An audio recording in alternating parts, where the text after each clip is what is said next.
Welcome back, Ashwin and Prithvi. Ashwin, the government has introduced its version of the Lokpal bill in Parliament. What do you think? Will it be passed? And main question is, how many political parties are opposed to the government version of the bill? But the last part is very easy. There aren't any political parties that are actually opposed to the government version of the Lokpal bill. Here and there, individual parliamentarians have asked for variations in the bill.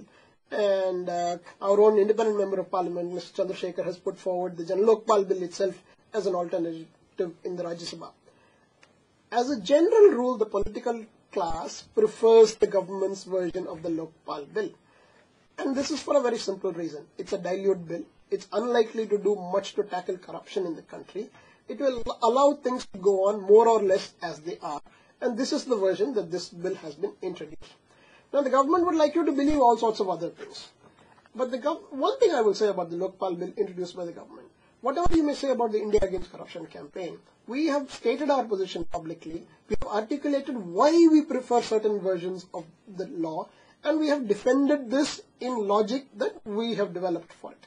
Now, the government's version, on the other hand, is not like this. The government simply says, we are the government, we are the elected body, we can do whatever we want. Whether it is good or not is not for you to judge. And the only thing that really matters is that we are parliamentarians, and therefore everything else is finished. I think that's not the way a democracy should be. Ultimately, even Parliament is supposed to represent the people, which is why we said that look at our bill. It actually has a very good chance of fighting corruption. Explain to the people why you don't like provisions of this bill, and then you can go ahead with your version. But if your version is simply your preferred version, and you have never engaged in a public debate about why it's the version that you like, then I feel you're doing it simply as a way of going through the motions without actually changing anything substantial in this country. So, Ashwin, what you say is all political parties will prefer to support the government version of the bill, not your Jan Lokpal bill. I'll come to that. Anna Hazare, has he spoken to any parties? We have spoken to all the parties. What do they say? By and large, they will give you cagey answers. They will say, well, if you had consulted us in the beginning itself, we would have supported your version of the bill. As though it's too late to support our version of the bill. It's not too late to support a good bill even today. The second thing they will say, well, you're all apparently against politics itself. Therefore, how can we support the bill? I disagree with this completely. To say that citizens are against politics is a very narrow definition of against politicians. Yes, against politicians. It's a very narrow definition of what it means to be to be a politician. It's as though I'm supposed to vote once in 5 years and then not care what my representative does for those 5 years. I think this definition of democracy will be very harmful to India. What this country needs is systematic and continuous participation by the people in the affairs of the day. But the political class, by and large, sees this as a dilution of their power. And that has been the real challenge. If the more there are good political leaders who see that their new power has to actually emerge from working with citizens, not merely being their representative, but working with them. As more politicians see this, you will see a transformation in the way politics itself is carried out in this country. That's correct. See, all these days, people looked at the Congress-led UPA trying to take on you people, saying that nothing doing, Kapil Sibal comes and this and that. But opposition kept a silence. Now you say that they are also supporting what Congress has been saying. What I would say is the opposition and other parties have been publicly not willing to be vocal about their positions, partly because they are supposed to play the role of the opposition. What is the point of parroting what the government is saying? So they're not really saying much about it publicly. But in private, they're not showing any support for the bill either. After all, it's not like individual party members from opposition parties have come forward to say they like the Jan Lokpal bill better than the Lokpal bill. Everybody wants to be on the right side of history. But nobody actually wants to be seen as leading that transformation because they are worried what will happen to the existing political system. They'll even make very inventive arguments. There'll be guys who come to us and say, oh, India is a jugad country, India is a political black market, you can't suddenly have good things. I always say to people like that, if you are saying this, at least have the integrity and the honesty to admit that the Jan Lokpal bill is the ideal. So let me put it very simple. Opposition parties are as bad as Congress party. Congress-led UPA. I don't want to reduce this to good and bad. I want to look at the provisions of the law and see whether you support them or not. And in that respect, there is no noticeable difference between the parties. Because at least opposition parties should come out with a statement saying that we support the Lokpal bill. If that comes, at least Anna's hands will be strengthened. But if all politicians join hands and pass this bill, then all our efforts will go in vain. Unfortunately, in this country, we don't have a system of public debate. Nobody wants to make their positions clear. Everyone has been very sketchy about saying, we support a strong Lokpal bill. According to the government, what they have introduced is a strong Lokpal bill. Now, why can't we discuss the various issues raised in the Jan Lokpal bill? And like Dr. Ashwin explained, there are reasons why we have certain things in the Jan Lokpal bill, and we have always supported that with a very sound argument on why we are asking for something.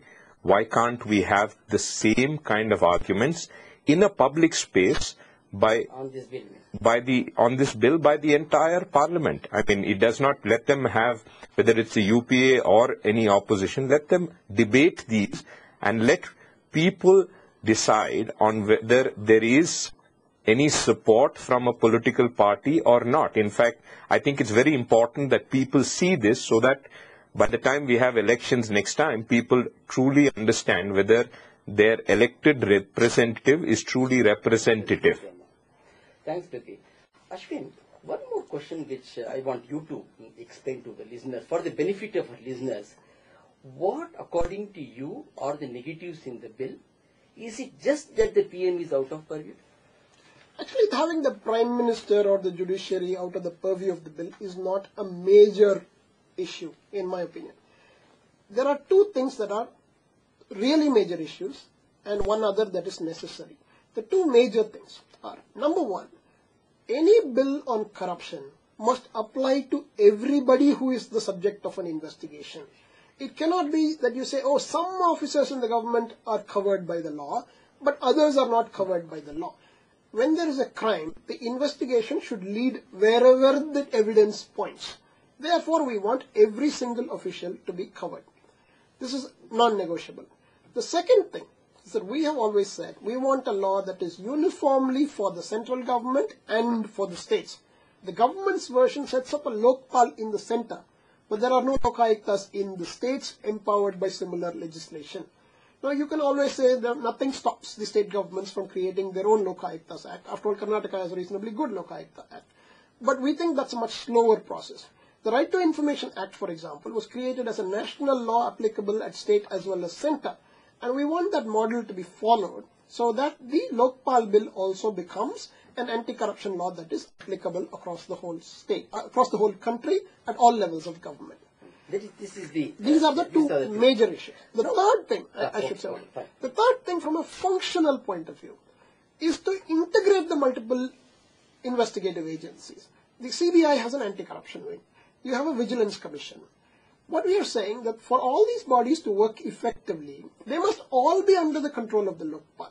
You can't have one set of investigators over here, the Enforcement Directorate does its own thing, the CBI does its own thing, the CVC does its own thing, and the Lokpal will do its own thing.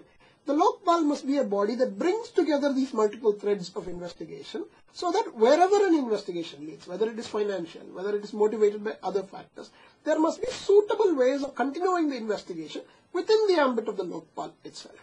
This is the third. So Jan Lokpal bill has all this in it. Absolutely. Absolutely clear. Prithvi, you must tell me. I believe Anna's team is divided over certain issues of the bill, like whether Prime Minister and Judiciary should be included or not. And Swami Agnivesh, I think he has spoken somewhere that we don't mind a compromise on this issue. Is it right or wrong? I'd like to clarify. The only compromise that the Team Anna has stated even during the drafting committee meetings was that we would accept if the judiciary was kept outside the purview of the Lokpal, provided there is a judicial accountability bill introduced alongside the Lokpal bill. We are not insisting judiciary to be accountable to the Lokpal, but we are saying we need an equally strong law but that needs to be passed alongside, because it is important that every citizen of India is covered by an anti-corruption law. Now, I think the Swami Agnivesh clarification was to say that what is more important for us is that every person in this country, lower bureaucracy, which actually affects the common man, the fact that we need a similar law in the states, because most of the time common people will be interacting with state government officials and not with central government officials. I think that was what was said, or I haven't heard what Swami Agnivesh said, but I'm sure that's what it meant, that our focus is not on the PM and judiciary, which has been discussed so far on the media. We are talking about corruption that affects the common man. I didn't understand that.